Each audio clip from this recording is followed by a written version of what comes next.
आज आप सबसे मुलाकात करने का जो सबसे अहम कारण है, जो परिस्थिति हमारे क्षेत्र के अंदर पिछले एक हफ्ते से बनी हुई है, लगातार जो पीछे से बारिश का पानी आया है, आज प्रशासन की सबसे बड़ी कमजोरी है, जिसका कारण है कि ये पानी टूट करके हमारे हाईवेज तक पहुंच गया है। डीसी के पास लगभग 2-2.5 करोड़ रुपए सरकार की तरफ से एक हफ्ता पहले आ गए थे, जो तो इनको जब मशीनरी एक्वायर करनी चाहिए थी, मशीनरी के ऊपर लगाना चाहिए था, लोगों के लिए व्यवस्था बनानी चाहिए थी, लाइट का प्रबंध वहाँ बांध के ऊपर करना चाहिए था, लेकिन उस सब में ना करके ये अपने दफ्तरों में बैठे रहे, सिर्फ दिखाने के लिए शाम को कोई एक समय चले जाते और जा कर के वहाँ पे राउंड काट के आ जाते, लोगों से सिर्फ झूठा आश्वासन दे आते। आज जा कर के कोई एक हफ्ते बाद कोई 27 पंचायतों में इन्होंने 1-1 लाख रुपए के आसपास देने का काम किया। मुझे नहीं समझ आ रहा कि प्रशासन इतनी ढील क्यों बरत रहा है, और जहाँ प्रशासन ढील बरत रहा है वहाँ सरकार के लोग जो सिर्फ फ़ोटो खिंचाने तो बांध पे ज़रूर पहुँच गए थे, और जिन्होंने बड़ी बड़ी बातें करी थी कि हम मदद करेंगे, आज वो कहीं नहीं दिखाई दे रहे। हम नहीं इस बात में विश्वास रखते कि सिर्फ जा कर के वहाँ फ़ोटो खिंचाई जाए। हमारे पार्टी के हमने सभी कार्यकर्ताओं की जिम्मेवारियाँ लगा रखी है, लगातार बांध के ऊपर हमारे कार्यकर्ता बैठे हैं और हमने उन्हें कह रखा है जो भी चीज़ की ज़रूरत हो, जहाँ पर हम सहयोग कर सकें, हम उनके लिए तैयार हैं। कुछ लोग हैं, जैसे मैंने आपको कहा, कि सिर्फ इसका राजनीतिक लाभ लेना चाहते हैं। हमारा इससे कोई राजनीतिक स्वार्थ नहीं है। चाहे 88 में बांध टूटा था, चाहे 95 में टूटा था, मेरे देखने में 2010 में टूटा था, बनी डूबा था, हम उस समय भी गए थे। 88 में जब ये बांध बना था, जब ये चौधरी देवीलाल जी की सोच के बाद बना था, उन्होंने प्रयास करे थे और खुद उस समय साथ लग के, लोगों के साथ लग के उन्होंने बांध बांधा था। तो मैं तो आपसे यही कहना चाहता हूँ और आपके माध्यम से लोगों तक यही मैसेज देना चाहता हूँ कि जहाँ कहीं आपको हमारी ज़रूरत लगे, कुछ भी सामान की ज़रूरत लगे, आप हमारे तक एक बार मैसेज पहुँचाएँ। जहाँ कहीं हमारी ज़रूरत होगी, आपके साथ कंधे से कंधा मिला करके खड़े हैं। आपने कुछ इलाके का भ्रमण किया है, तो किस तरह की समस्याएं सामने आई? देखिए, जो सबसे एक समस्या आई थी, जिसके लिए मैंने एससी बिजली बोर्ड को फ़ोन भी किया था कि रात को लाइट का प्रबंध बांध पे करवाया जाए, और कुछ लोगों की डिमांड थी कि बैटरीज और टॉर्चेज हमारे तक पहुंचाई जाएं। वो हमने आज मंगवाई हैं और वो आज हम जाएंगे भी, और अलग अलग 2-3 टीम बांट के सभी जगहों पे उन चीज़ों को प्रोवाइड कराएंगे। और हमने ये भी कह रखा है, कहीं पे राशन की और भी किसी चीज़ की ज़रूरत हो, लेकिन हमारे लोग इतने सक्षम हैं, आज सारे गाँव के गाँव इकट्ठे बैठे हैं, तो उन्होंने इस बात का आश्वासन दिया है जी हमारे को और किसी चीज़ खाने पीने की कोई कमी नहीं है, लोग पूरा साथ दे रहे हैं, लेकिन और कोई भी चीज़ की ज़रूरत होगी तो आज भी हम उनसे पूछ करके आएंगे। और जैसे कि मैंने कहा, जो एक सबसे बड़ी समस्या है कि रात को लाइट का प्रबंध प्रशासन को जल्द से जल्द करना चाहिए। मक्कड़ में बांध बड़ा कमजोर है अभी, और मल्ले वाला से फोन आ रहे हैं लोगों के, वहाँ पेंट्रियों की रात की बड़ी दिक्कत है, उनको जरूरत है। जी जी, ये भी आप नहीं, ज़रूर उसका भी प्रबंध करवाएंगे।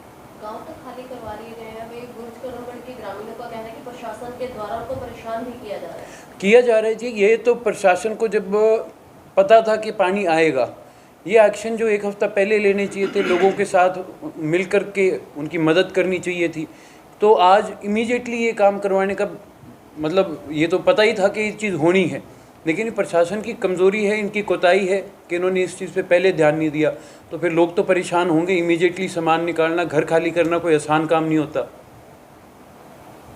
इतना बजट आप बता रहे हैं सरकार के पास है, 2 करोड़ प्लस है, लेकिन मशीनें अभी भी पोकलैन मशीनें हैं, लोगों को वो नहीं उपलब्ध हो रही हैं। जींद से अभी सिकंदरपुर में लोगों ने मंगवाई है। जी बिल्कुल, अपने भी आप बिल्कुल, मैं तो इस बात की यही तो कह रहा हूँ, ना जेसीबी इसका टाइम पर प्रबंध किया गया, और जहाँ पर हमारा साइफन लगा हुआ है बड़ी में, उस पर भी अभी तक राजस्थान की तरफ से प्रशासन काफ़ी काम कर रहा है। हमारे प्रशासन इस तरफ से कोई काम नहीं चल रहा। हम जाकर के भी आए थे वहाँ पे।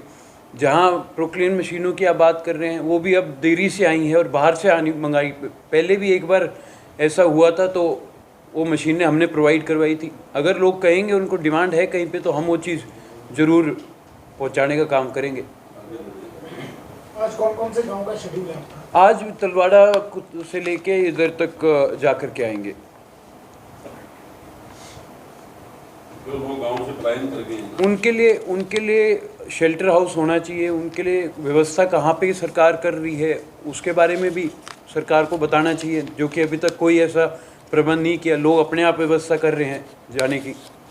बुर्ज करमगढ़ में 15 से 20 मजदूर परिवार हैं जो बाहरी गांव से रहते हैं, उनका घर डूब गया है जी। और वो अलग अलग जगह पे बैठे हैं, उनको खाने पीने की भी दिक्कतें आ रही हैं और कई दिक्कतों का सामना करना पड़ रहा है। आप लोग ऐसे जो भी साथी हैं, मैं तो आपके माध्यम से उन तक एक मैसेज भेजना चाहूँगा, जिस किसी को भी इस प्रकार की कोई दिक्कत है, हमारे पार्टी के नुमाइंदों से हमसे दफ्तर के अंदर संपर्क करें, जितनी मदद हो पाएगी हम करेंगे। हजारों एकड़ फसल गई, सब्जी गई, हरा चारा गया और हजारों ही ट्यूबवेल खराब हो गए। मकान बड़े थे तो देखिए, आज जो ज़रूरी है कि सरकार और प्रशासन मिलके पहले तो लोगों की मदद करे और बाद में इस चीज़ पे हम भी आवाज़ उठाएंगे कि इन चीज़ों का मुआवजा मिलना चाहिए। लेकिन जो सबसे ज़रूरी चीज़ आज है कि किस तरह आगे और नुकसान ना हो, उसके ऊपर सरकार को पहले काम करना चाहिए और थोड़ा सा संज्ञान में लेकर के करना चाहिए। सिर्फ बयानबाजियाँ ना करके और आकर के फ़ोटोएँ खिंचाने से कोई काम नहीं होगा। करण बाबू, कितना मुआवजा प्रति एकड़ के हिसाब से डिमांड कर रहे हैं? देखिए, मुआवजा प्रति एकड़ के हिसाब से कम 15-20 हज़ार जो मिनिमम सरकार कहती है कि हम देंगे, लेकिन हमारी जो डिमांड है वो है 40 हज़ार की, कि भाई 40-45 हज़ार तक का फसल के हिसाब से उनको मुआवजा मिलना चाहिए। सरकार लेकिन इस बात पर अड़ी है। पहले भी जो नुकसान हुआ था ओलावृष्टि पे, उसमें भी इसी बात पर अड़ी थी कि हम 15-1 हज़ार तक का मुआवजा देंगे, लेकिन जो हक एक किसान का बनता है वो तकरीबन 40 से 45 हज़ार का बनता है।